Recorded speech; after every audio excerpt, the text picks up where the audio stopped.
रहस्यमयी गुफा। बहुत समय पहले की बात है, जहाँ ऊंचे ऊंचे पहाड़ बादलों को चूमती थी और नदियां गीत गाती थी। उस राज्य में रानी का शासन था, जिसकी सुंदरता और बुद्धिमानी की चर्चा दूर दूर तक फैली हुई थी।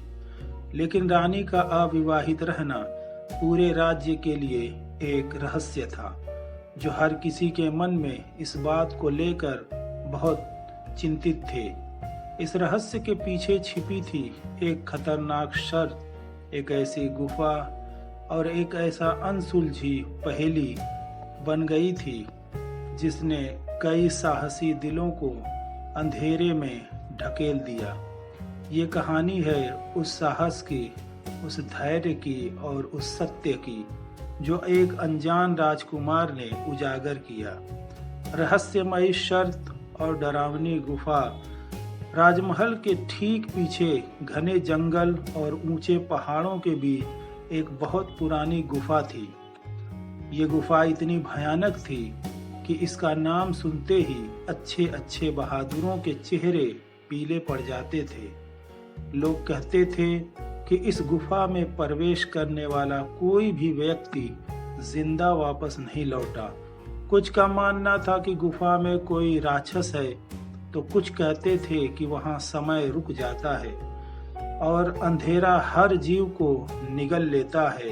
लेकिन सबसे अजीब बात यह थी कि गुफा के अंदर एक तस्वीर लटकी हुई थी, उस व्यक्ति की तस्वीर जो वहां तक पहुंचने वाला था। यह रहस्यमयी गुफा को और भी डरावना बना देता था। रानी से विवाह की यह शर्त थी कि जो भी उसका हाथ मांगना चाहता है तो उसे इस गुफा में प्रवेश करना होगा और उसके अंत तक पहुंचना होगा। कई राजकुमारों, योद्धाओं और साहसी पुरुषों ने यह चुनौती स्वीकार की, लेकिन गुफा की अंधेरी परछाइयों ने उन्हें अपने आगोश में ले लिया। उनके हथियार, उनके घोड़े और उनके सपने सब गुफा के अंदर में खो गए। धीरे धीरे रानी से विवाह की इच्छा रखने वालों की संख्या दिन ब दिन कम होती चली गई। लोग डरने लगे और गुफा का नाम एक अभिशाप बन गया। एक दिन दूर के एक छोटे से राज्य से एक युवा राजकुमार आया। उसका नाम वीरेंद्र था। वह न तो बहुत बलशाली था, न ही उसके पास कोई जादुई शक्ति थी, लेकिन उसकी आंखों में एक अजीब सी चमक थी, साहस और जिज्ञासा की चमक। वीरेंद्र ने सुना था कि गुफा ने कई वीरों को निगल लिया, लेकिन उसे रानी से विवाह की लालच नहीं, बल्कि उसका मकसद था उस रहस्य को उजागर करना जो गुफा के अंधेरे में छिपा हुआ था। राजमहल की सभा में जब उसने गुफा में प्रवेश करने की घोषणा की तो चारों ओर सन्नाटा छा गया। रानी ने उसे गंभीर स्वर में चेतावनी दी, राजकुमार, ये गुफा कोई साधारण स्थान नहीं है।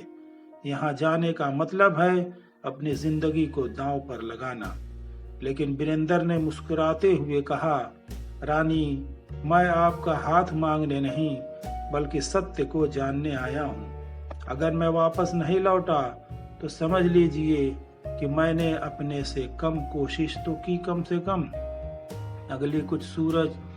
अगली सुबह सूरज की पहली किरण के साथ वीरेंद्र गुफा के मुहाने पर खड़ा था। उसके पास एक तलवार, एक लालटेन और एक छोटा सा थैला था, जिसमें कुछ रोटियां और पानी थी। गुफा का प्रवेश द्वार ऐसा था मानो वह किसी दानव का मुंह हो। जैसे कि वह अंदर घुसा, हवा ने उसे झकझोर दिया। कुछ ही कदम चलने के बाद उसकी लालटेन की रोशनी कमजोर पड़ने लगी। अचानक उसे अपने पैरों के पास कुछ हड्डियां दिखाई दी, पुराने योद्धाओं की, जो इस गुफा में अपनी आखिरी सांस ले चुके थे। हड्डियों से उठती सड़न की गंध इतनी तेज थी कि उसकी लालटेन बुझ गई। वीरेंद्र ने गहरी सांस ली और अपने मन को शांत किया। उसने महसूस किया कि गुफा में हवा जहरीली थी और शायद यही कारण था कि लोग यहाँ मर जाते थे। उसने अपने चेहरे पर एक कपड़ा बांधा और तेजी से आगे बढ़ने लगा। अंधेरे में उसे कुछ दिखाई नहीं दे रहा था, लेकिन उसने अपनी इंद्रियों पर भरोसा किया। गुफा की दीवारों से टपकता पानी, चमगादड़ों की चीखें और सन्नाटे की गहरी गूंज ने डराने की कोशिश की, लेकिन वीरेंद्र नहीं डरा। वीरेंद्र का साहस मजबूत था, रहस्य का खुलासा करने का जोश था।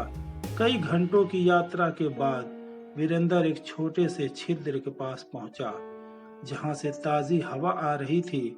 उसने वहां रुककर सांस ली और अपने मन को स्थिर किया।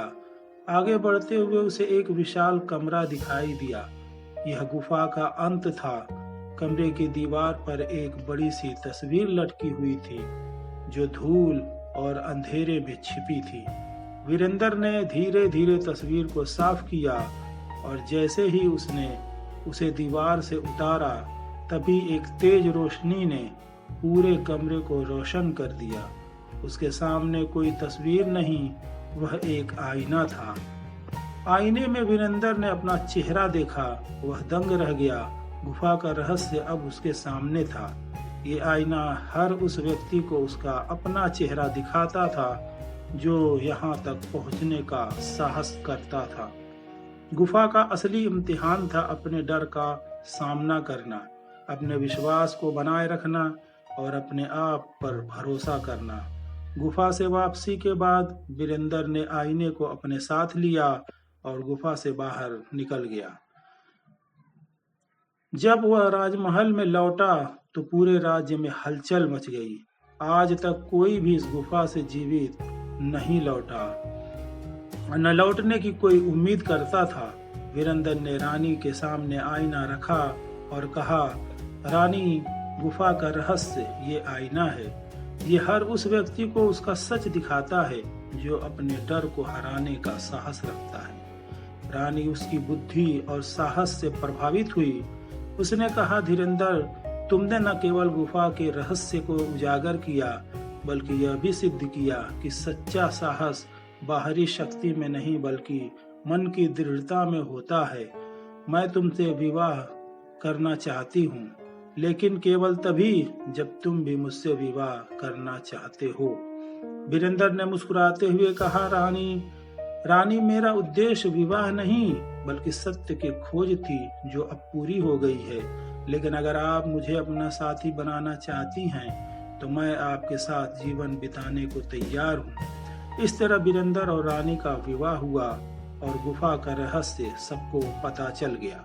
लोग अब गुफा से डरते नहीं थे, क्योंकि वीरेंद्र ने दिखा दिया था कि डर को हराने की ताकत हर इंसान के भीतर होती है। गुफा अब एक घूमने की जगह बन गई, जहां लोग अपने डर का सामना करने और अपने साहस को परखने आते थे। और इस तरह एक साहसी राजकुमार ने न केवल एक रहस्य को उजागर किया, बल्कि एक नए युग की शुरुआत भी की। दोस्तों, ये वीडियो पसंद आई हो तो लाइक करें, सब्सक्राइब करें और दोस्तों के साथ शेयर करें। धन्यवाद।